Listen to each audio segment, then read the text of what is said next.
Kamoro moro ma intie jaera malolo TV maendi en chenro mar duond luo. Eloni kokelo an Jeff Lumbaka. Duond luo odiochieng' ma kawuono wantiere kod jaduong' e studio kaendi ma bende ka kunene osechamo chumbi mang'eny. Obiro nyiso achiel kachiel ni to nyinge en ng'a, en wuon. To nonyuole higa mane, to en wuod kure, mondo wadhi nyime kod wacho weche mag joluo magi kigir gik moko duto matimore ei luo wa. Emomiyo waluonge ni duond luo. Jaduong' arwaki e studio mar Lolwe. Erokamano. To duondu ni luongo nang'o? Lolwe TV. Lolwe TV. An nyinga Dr. Melchizedek Walter. An Oguwi Udogalo. Oguwi ji kia luongo, jomoko luongo n'Ogwe. Oguwi aspel ni O Oscar G George U Uniform W Whiskey I. Oguwi Sibuor. Awud Nicolao Ogalo. Nonyuola November 25. Ma jo Kisungu luongo ni Sagittarius. Nonro mara an Wayugu. Wayugu an Kadhola. To ng'amoting'o nyingwa malo en Thomas Joseph Mbuya Ndiege Odhiambo. Ondiek wuod awuor Pikinindi. Mbuya wuod Matenga gari kiter polis. Makata donyono Meru. Tiyuak mna gi chien ni ay mama lit mitimo nadi. Gari to dhi mna chwangla. Ok digol gari ni tero polis nonyono Meru. Mane nying mne wa pako go Mbuya Obembi. Wuod Marcela Okeuka. Okeu Odhiambo. Koro jaduong' Ogalo. An Oguwi Ogalo. Jaduong' Oguwi Ogalo. Arwaki e studio. Nyisane to koro ing'ama osebedo kendo ng'ama osedak mathoth. Masane kwarango maber to in kod higa ma ok tene 84. Kamano. Nyisane to e kinde machon kit joluo gi timbegi kaka ne gidak. Kirango gi sani bende nitie pogruok. To ka nitie pogruok, en pogruok mane?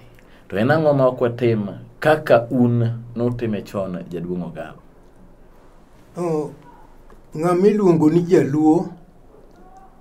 Luo no kisomo Isaya 18 chapter 1 ibro yudo kit jaluo gi wuodhwa kane wakalo nam makwar. Ne wan wasumbini mag Farao.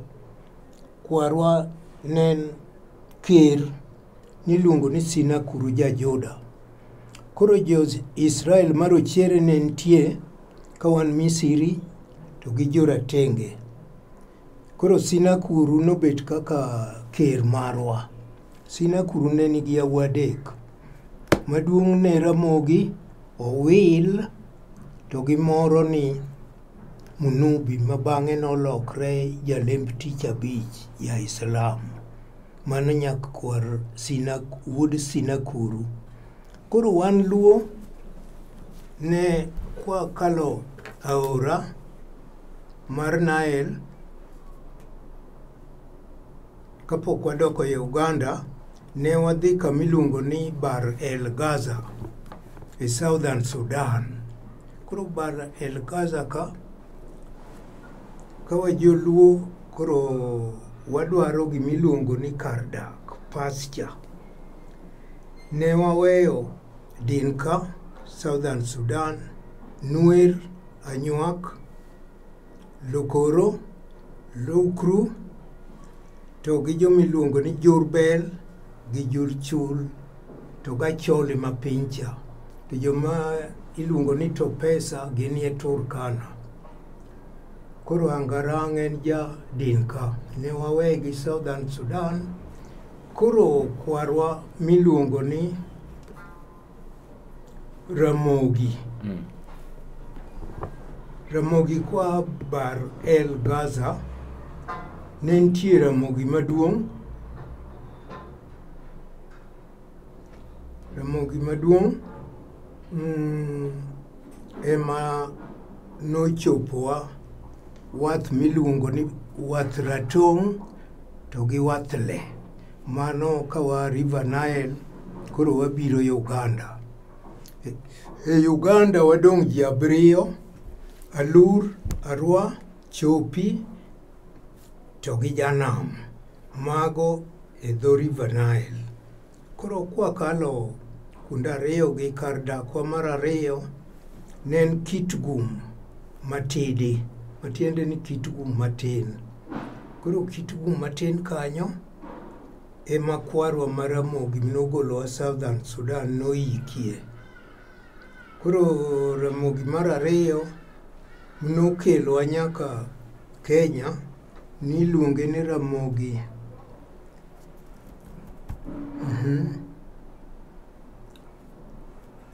kawa mokelwa nyaka Kenya nogo kamiluongo ni Imbo Got Ramogi. Koro jomane waweyo Uganda gin Gulu ne wawe Achole, Lira ne wawe Lang'o, Dhod Gobote gi Field Marshal John Okello wuod Tuon. An awacho dho Achol kendo dhok makono wawinjrego. Na kendo second wife, dhako mar 2 nyamin Field Marshal Okello niluongo na Auma Nyalera. Omiyo awacho dho Achol kendo awacho dho omin lok ang'o lok pe. Omin wacho ang'o wacho onge. Ichero kwene idhi kanye. Achero kanya nok doge jale. Adhi kamna machiegni jale. Ang'e dhogigo. Koro Gulu kwawe Achole to Lira ne wawe Lang'o Dhod Gobote. Koro kamiluongo ni Mbale emnoikie kwarwa miluongo ni Adhola. Nyinge ne Mudama to Adhola noinge. Koro nokoni weuru Adhola kanyo ema nyaka Kadhola. Koro Kadhola ma Kenya gin kwa Bwawi, Ker Wuod Olaka man Mumbo Kasipul moyugi wuon bala nobed ruoth mokwongo. Magakodeka Wuod Mumbo bedo senior chief. Miruoka nobedo siwo Unabuya, siwo tinda tindo wuoth koda woche. Nyakwar nyathi moro maleng'o koda wach kani mapinja no manyakwar Chier Wuod Olaka. Chier Wuod Olaka nonyuolo Okal, Onyango to gi Akello mago joka Ndaya. Koro Ndaya nen nonro to Sipul to neguo chien Wuod Olaka. Miluongo kanyo ni wadhi Kasipul. To Sipul ne en nying guok. Mane koro nying guok ema nochako gweng'wa. Ni Mumbo Kasipul. Mumbo Rabuor Marera. Ne en piny motimo gine. Ne en lwala manyago cham mang'eny. Omiyo kata rabuon pod wuok Mumbo kanyo. Koro hik 49 kiche ne watimo wire Kabeka. Omiyo ang'e milambo kata an jasembo kamano. Kendo ang'e piny nyaka rin kowuoyo North Mara. Koro miyamna penjo machielo. Ero jaduong' mana winji. Bende nitie pogruok ka ng'ato dwa ulo kumowuokie. Ng'ato dwa wacho ni dalagi. Jomoko wacho ni an jasembo kake wacho no. Jomoko wacho ni an wuod Asembo. Jomoko wacho ni pogruok nitie e ja to gi wuod. Jomoko wacho ni kiwacho ni an ja Asembo to nyiso ni nobi kodi Asembo kanyo. Mama ni nobiro kodi. Jomoko wacho ni kiwacho ni an wuod Asembo to mano ne onyuoli Asembo kanyo. In ng'ama ok obi godo. Pogruok bende nitiere e wacho. Dholuo tek winjo. Nikech ni puonje skul chon. To kalony mar mise no medre ne koro we Dholuo. An Ugui Ogalo. An ja Luo dhot miluongo ni Wayugu. Wayugu an Kadhola. Adhola ne nyinge Mudama. Koro nyaka luongra ni wan joma kama. Mano Dholuo malilo maonge rachne. to ji matingalo wach ni ok iluongri kama to kia in jadakie ang'oyo dholuo en dholuo to dholuo Ramogi maonge leto nitie wan jobondo wawacho dholuo maleo ma ok okiki to kichako Nyakach lwedo giluongo ne lieta mano ok dholuo maleo lwedo en lwedo yath giluongo ni ndege kata ndeke mani dhi Swahili ok en dholuo to yien na yien mitong'o to yien bidongo dholuo maber yien to nitie tieng' ariyo mar thieth to gi mar gedo to puodho miluongo ni puodho to jomoko luongo ni ndalo ni ndalono to notuch Kisumo yako mwa modak Nyaerago nodagi mwache moko kanyo ni Maragol Jamaragol en Jabasoba ok en Jabantu maleo koro wadhi ndalo onego wach ni wadhi e puodho to ndalo ni dholuo maleo ma bondo weye oko erokamano jaduong' kana penji dak mar oganda ma joluo machon inyalo wacho ni kaka in jaduong' Ogalo iwacho ni in jasembo to kendo awinjo kaka igona mbaka matin to wacho ni in gi mon molo achiel ajadoho ang'o makelo wach mar bedo jadoho ni eri to wach mar oganda ma piny masani ng'ato chako dhi to ero kata chodore gi chi ng'ato ler mane wachno ka achiel gi wach mar kong'o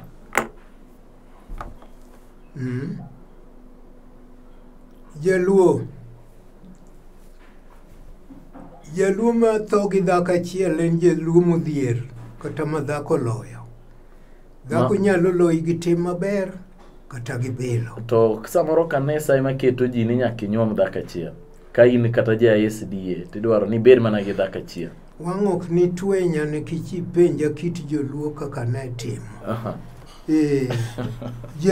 jaluo ma jadhako achiel ne ok yier jatelo nikech ne dhoge achiel kendo dhako kosenyuolo joge modoko madongo koro romo mwaka 65 koro ok odhi e dwe omiyo jaluo ne dwaro dhako mar ariyo makelo dongo ni josimba simba mwalo kucha ok onego gitiek chike miluongo ni chira nyalo makogi omiyo joma pingo mon mar ariyo en kamise nobiro koro ne waluwo kit jorachar ni dhako achiel ng'at achiel to ok en kit jarateng' kata Solomon wuod Daudi mane iwinjo lembe kata ng'ane wuod Yese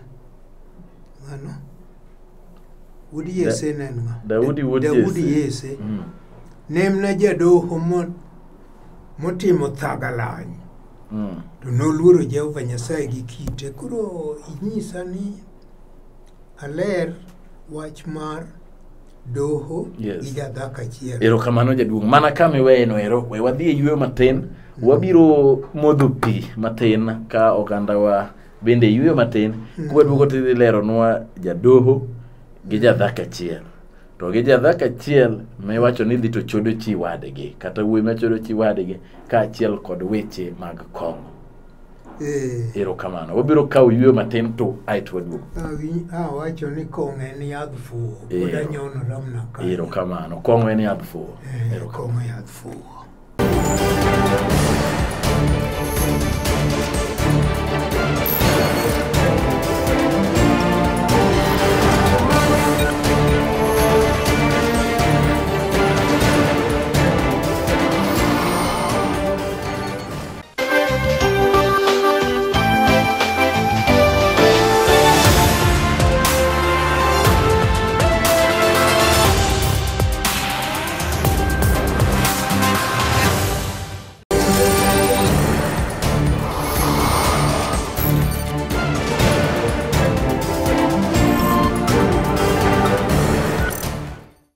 Erokamano ahinya jahera malolo e TV maendi en duond luo. Mana kaka nanyisi ni duond luo kaendi en kama iwache weche momako joluo duto. Elo niko kelo an Jeff Olumbaka. Odiochieng' mane wakawuono wantiere kod jaduong' Ogalo. Kata kamano biro chako nyisou nyinge kae to dwa chako ng'indhonwa achiel kachiel pogruok e kind jaluo monyuomo dhako achiel to gi ng'ama jadoho. Kaachiel kod weche mag kong'o, mago bende jaduong' Ogalo biro nyiswa ni to kong'o en ang'o kane wadhi yweto nowacho ni kong'o en fuwo.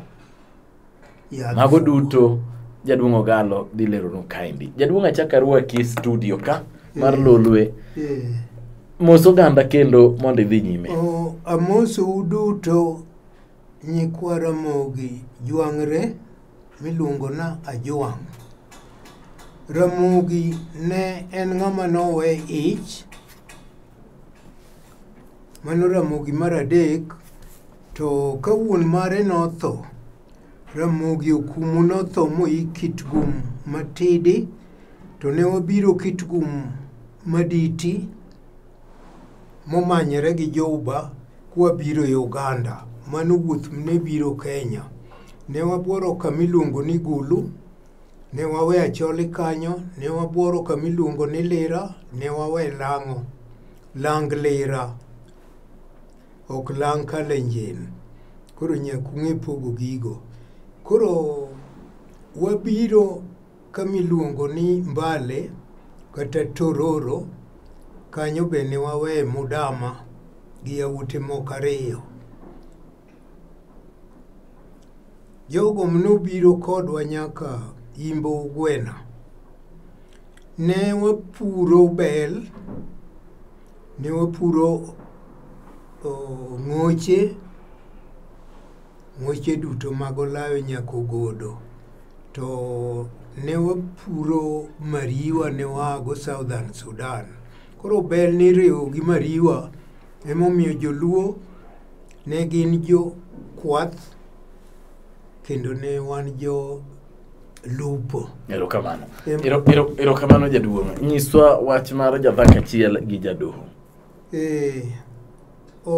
Dhako achiel chon jaluo ne nyuomo dhiang' 15. Mano ne chuno ni jomoko mondo odonji e pecho miluongo ni kuo mar dhok. Ni nego ji ahinya e pechono. To tek ni yude giminyuomo dhako. Koro dhako bende nyiri ne nitie nyarpor. Ne nitie nyako minyuomo kapod ni dalagi. Nyako mobidhre. Kinde giluongo ni motimgo arus. To nyarpor ne ok nyuom ahinya. To chik luo ne dwaro dhiang' 12 gi dhok 3, dher wuoro, dher maro, to gimiluongo ni roya mar dier. Mago ne bet kisenyuomo dhok 12. Ka dhok notho makoro kitwa dok chien kendo ng'eyo Yesu Kristo ni wuod Nyasaye madieri, kich ne walamo wang' chieng'. Ka wang' chieng' owuok, to inang'o bilo tikudho go wang' chieng' to chieng' wuon piny iwuogna maber ayudie gima adwaroni kata ayudie nyasi gogo kata ayudie mwandu. Ji ne ok lam pesa, ni lamo mwandu mar pur, pith kata nyasi gogo manyuolo ji. Koro mane kaka keny naneno kitimo. To an achwe gi laka. Ng'ama nochwe gi lake ni luongo ni Jamwa. Jamwa ok en ayany. En ng'ama ok winj dhou. Omiyo Rachuonyo Wud Jok mar adek ka nokwany gi chien Wud Olaka kamiluongo ni Kosele. Ne pok okendo. To Rachuonyo kendo achieng' Nyaralego Nyajuok. Okendo Waga Nyaralego Kanyaluo. Dhako mar ariyo kendo kapok onage achieng' Nyaralego Nyajuok. Mano modak loka Huma. To Waga to nonyuol loka ni kama Paul Mbuya Udakoko. Ruoth ma iye budho ka idero. Ni wapake ni Mbuya Olwal. no ruoth ma migosi manodhi osomo kit luo gi timbewa kuom joka Gor Kogalo manondhiwa. Notieko dwe 8 kondiko kit luo kitwa gi timbewa. Omiyo bugni nyaka ondiki, onge ng'ama osendiko moro kendo. To Mbuya ne dwaro ni joluo mondo ong'e ni kitwa gi timbewa gin mage. Yes. Ng'ato kikawo nyare moko miyi thuolo, to kipor gi nyare to nyaka idhi iwagne ni jaduong' lweta ni nono, kaka Nogui Kogalo natimo, nyar Gim Kathomo modak Rai. Naluongo wuon mare manobiro gi wuode ni Jabeso Sura, manakone lweta ni nono, to kayudo chieng' na nyombi.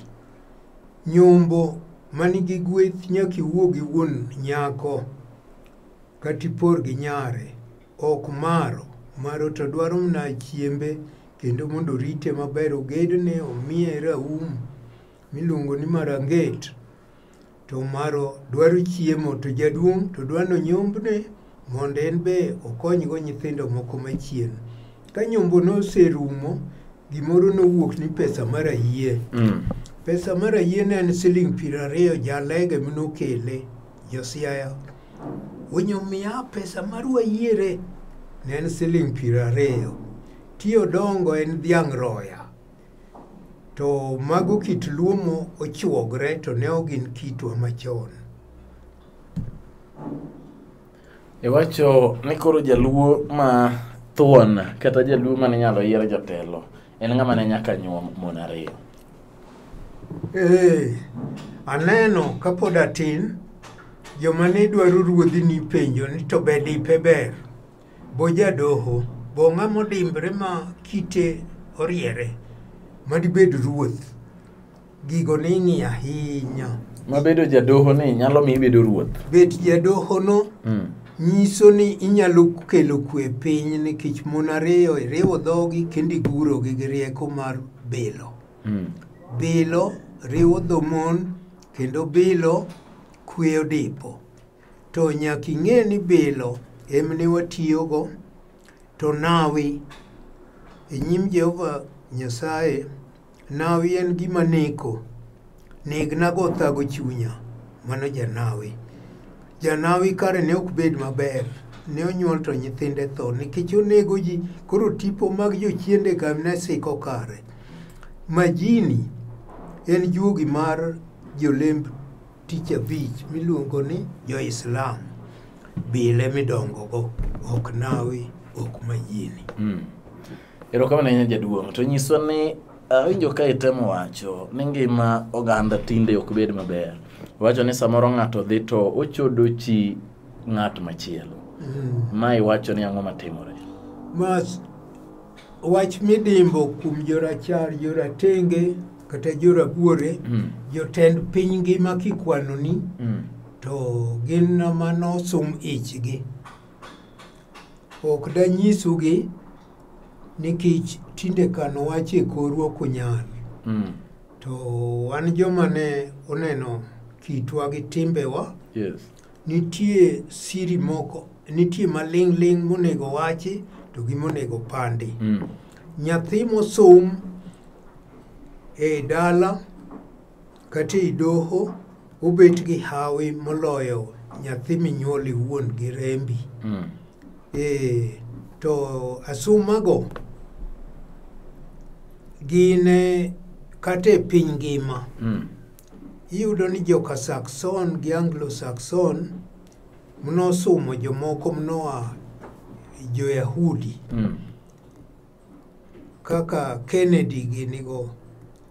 Mago ne jo-Yahudi mnosumo nyodo, mnonyuol Amerika. Gin magi pek moloyo. Kata mna sani winjo jotelo mang'eny ikuodho ni mano jadhot makama. Ok da fulgi. Ka fulogi tachwado pigi loth kata kudho mach. Kitwa jodongo luone ni gabila. Abile mni pime weche. To jaduong' ne chiemo e duol ode moninde ne ok onind but mon. To nopimo ka dhako moro osenyise nodhi malo, to otero budho ne dhakono, oruyo piny ndalo 2-3, ayo dok mane abiche. Mano tinde ok watim, kech wakawo kido mar jorachar koro watiyogo. Kech ne wawuotho gi piende, pieno no wayudo ni ok en lony, omiyo nitie monego waluw mar jorachar, to nitie kitwa gi timbewa moko nego wawe. Koro wacho ni dhi ir chi ng'ato to nyalo kelo tho. Chi ng'ato en thagruok maduong'. Jomariek ne oro mondgi ni dhi somna kit ng'ane chathuon kendo en jamwandu kendo timo wuoyi kata ber moro. Dichuo nyalo oro jaode kamano? Chon ne ioro kamano. Ka jomoko no ojonyou gi thuon, jokuodi, jokumba, kata lweny mar midunga. Ne gioro dhako ni dhi somnwa kit ng'at cha mondo obi. Kaka Samson wuod Manoa bende nojonyo jo-Filisti gi thuon. To ne gioro mna dhako, nodhi oliel wiye gotieno konindo, dhako ema golo siri mar ng'ato. Omiyo kisekendo, kata chiegni mabor, tem mondo irit nyingi gi wuodhi, nikech tuoche ne gin 2, ne gin nyach mar syphilis gi gonorrhea. To tinde nitie moko mnosom, mnolosi mok nyal thiedhi. Ung'eny ayaki nogono. To an hapa, juogi nogola pacho higni 22 koro, bang' nyuolo nyodo 12 gi dhako. Omiyo mane hapa momiyo andhe nowach kana jamwaka 84. To jaduong' nyiswa wach kong'o. Kong'o iwacho ni en... Gimomiyo kong'o en yadh fuo, en kama. Wuora moro ni Gideon Omeso Unogalo ne wacho kong'o en yadh fuo. Nikech kimadho kong'o tinyalo timo richo moro to kiny imbalo wach ni nyamer nyok ang'e gima timo. Omiyo en yadh fuo. To nyako be kadwa sumo kothi, bende inyalo mi kong'o mimer, mitim gima nyekia. Omiyo kethruok maduong' en kong'o to gi chi ng'ato. Ka in gi dhako, Kiswahili luongo ni tegemea mke wako. Bed mna gi jaodi no makata en mabor, tiore iluonge, to okelo budha to doko rito dala. Nikech dala macham nitie gi jamni, e dala madongo nitie. To wan mne waketre ni watiyo kananga, pod wadhier nyaka sani, nikech ngima masani nyaka ipuonji nyathi mang'e dho jamsungu bang' higni 9. Eko nyalo yudo tich moro matiro. Matiro matiende ni ma concrete. Gi dho jamsungu. Erokamano jaduong' Ogola. Koro sani lokruok wadhi yudo, Wood koyieyo omako kama tek.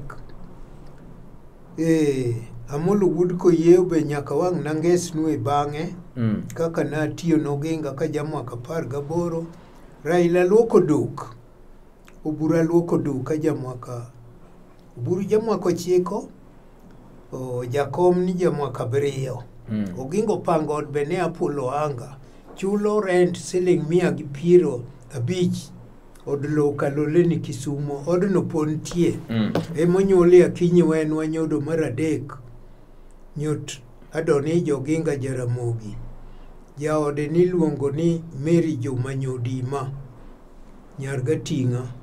Koro Ating'a kodima watiyo gi Luo Thrift. Ating'a manager mar Ramogi Press, anto office boy. Imiya siling 50, ting'ado siling 5 miluongo ni staff savings. Mane kaka nachako gi Jaramogi, koriemb Maseno ni Jafitina. To Nyasaye nondiko ni kidi ma jogedo kwero ema riwo kor lisoso. Jaramogi no notemo mondo joluo omak kitwa gi timbewa to ne wamuomo lok. Nowuotho ga kala maonge soksi, noluokre gi sabun maradier, kendo ahero kit oginga nyaka sani. Omiyo kwawe kit Jaramogi manowacho rapar ofafa ni joluo mosomo koro nego ndik buge. Ndiko buge otamo joluo mosomo.